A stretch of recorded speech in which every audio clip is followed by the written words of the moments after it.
เสียง บทเรียนฝึกเว้าภาษาลาวชั้นประถมศึกษาปีที่ 1 บทที่26เว้าเกี่ยวกับข้อย ข้อ 2 บทเรื่องเกี่ยวกับข้อย บทเรื่อง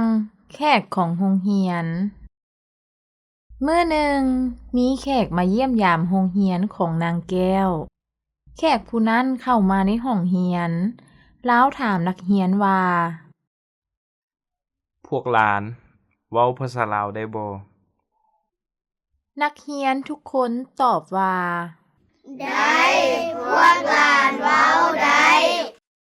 แขกเลือกถามนักเรียนคนหนึ่งว่า เจ้าชื่อหยัง ข่อยซื้อนางแก้ว เจ้าเป็นนักเรียนป .2 บ่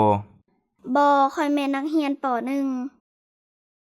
เจ้าอายุจักปี .1 ข่อยอายุ7 ปี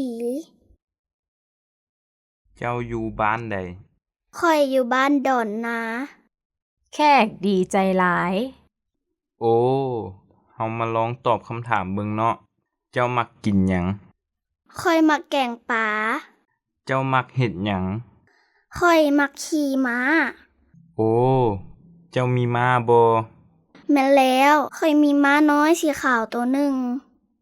ขอบใจนางแก้ว เจ้าเว้าภาษาลาวเก่งหลาย หลังจากนั้น แขกได้ลมกับครู นักเรียนทุกคนเว้าภาษาลาวเก่งเนาะ แม่นแล้ว เขาเจ้าเว้าได้ดี ดีหลายชมเชยนักเรียนและครูเด้อ